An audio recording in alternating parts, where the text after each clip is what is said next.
शिल्लक राहिलेत. गावोगावात प्रवेश होतोय, कार्यकर्त्यांमध्ये उत्साह पाहायला मिळतोय. आता रॅली निघाली, गर्दी होती, काय सांगा? लाईट हे पहा, म्हणजे दौंड तालुक्यातल्या जनतेने ही निवडणूक हातात घेतलेली आहे. मतदार हा राजा आहे. तो काय आता कोणाचं ऐकणार नाही. एकदा त्यांनी ठरवलं ना की असं करायचं तर तो कोणाचं ऐकत नसतो. हे लोकसभेला आमच्यासारख्याला कळालेलं आहे. लोकसभेला त्यांनी दाखवून दिलं की नाही, मी आता आणि आमदार राहुल कोल आम्ही दोघं एकत्रित होतो की नाही. मग आम्ही दोघं एकत्रित असूनसुद्धा म्हणजे लोकांनी काय केलं, 27,000चं लीड खासदार सुप्रियाताई सुळेंना दिलेलं आहे. याचा अर्थ लोकांना जे झालं आहे ते मधलं प्रकार पटलेला नाही आहे आणि माझ्यासारख्याला तो पटला नाही. मी अनेक वेळा आपल्याला त्या संदर्भात बोललेलो आहे. मी पवारसाहेबांची दिलगिरी व्यक्त केलेली आहे की आमच्याकडून चूक झाली, आता परत अशी काही चूक होणार नाही आहे.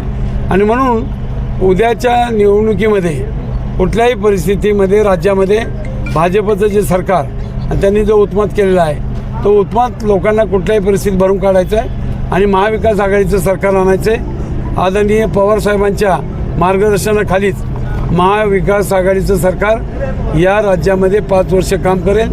त्याच्यामध्ये कुठंही दुमत नाही आहे. कारण काँग्रेस असेल, उद्धवजी ठाकरे साहेब यांचा पक्ष असेल, हे सगळे पवारसाहेबांना खूप मानतात आणि खूप त्यांचा सल्ला घेऊनच सगळं कामकाज करतात.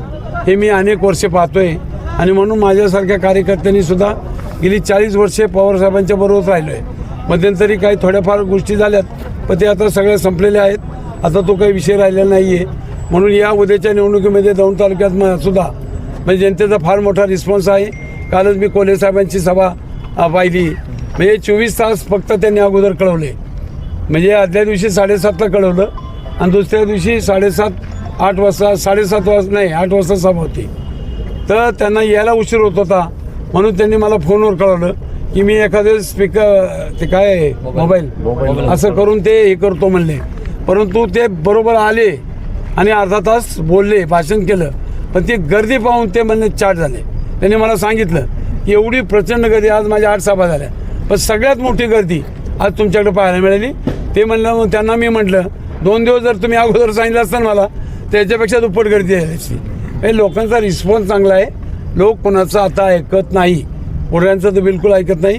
लोकांना जे मनात आहे तेच करून दाखवतात आणि म्हणून ते उद्याच्या 20 तारखेच्या निवडणुकीमध्ये सुद्धा लोक तुतारी वाजवणार माणूस याच्या पुढचंच बटन 100% दाबणार, ही मी गॅरंटी तुम्हाला देतो. विरोधकांकडून विकासाचा मुद्दा केला जातोय, आम्ही विकास केला म्हणून लोक. मग मी जे आता भाषणात मी सांगितलंय, काय सांगितलंय की बाबा जो विकास केला असेल तर त्यांनी एखादं काम दाखवावं. मी जशी सांगितली माझी कामं, तुम्ही ऐकली असतील ना माझी कामं, मग ती कामं जी केल्या तसं एखादं काम त्यांनी दाखवावं, सांगावं की हे ठळक काम आहे, हे मी केलं आहे.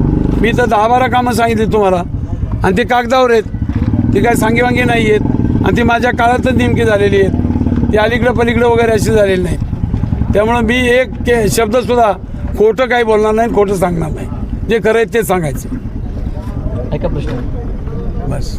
मागच्या विधानसभेला अवघ्या 746 मतांनी पराभव झाला. आता 23 तारखेला विजयाचा गुलाल काय? आता विजयाचा गुलाल लोक उधळणारच आहेत, तुम्हाला सांगतो. आता गरजच म्हणजे ते काही सांगायची गरज नाही राहिलेली. लोकांनी ठरवलेलं आहे कुठल्याही परिस्थितीमध्ये उद्याची निवडणूक ही 100% जिंकल्याशिवाय राहणार नाहीत. जिंकणार म्हणजे जिंकणार अशी परिस्थिती आज तर पूर्णपणे निर्माण झालेली आहे. अजून 4-5 दिवसात त्याच्यात वाढ होईल. दिवसेंदिवस वाढत चाललं आहे. म्हणजे काल कोल्हे साहेबांची सभा एवढी मोठी होईल असं मला आणि कुणालाच आमच्या कार्यकर्त्यांना वाटलं नाही. हे बाळासाहेब कापरे आणि त्यांना आमचा मुलगा अशा दोघांनीच ते सगळं प्लॅनिंग केलं आहे. मला काहीसुद्धा माहीत नाही, मी एकालाही फोन केला नाही. तर त्या दोघांनी सगळे लोकांना फोन करून सांगासांगी करून ती लोक एवढी प्रचंड जमली होती. म्हणजे बरं 1 रुपया खर्च नाही, कुणाला चहा नाही, गाडी नाही, काही सुद्धा नाही. स्वतःहून लोक आली ना, याचा अर्थ लोक उत्सुक आहेत. नेमकं काय असं का घडतंय, नेमकं काय झालं असं? त्याचं कारण म्हणजे लोकांना काम करणारी माणसं पाहिजेत. थापा मारणारी, गोरदामूर्ती करणारी, हुकुमशाही करणारी, कोणी मी असो नाही तर कोणी असो.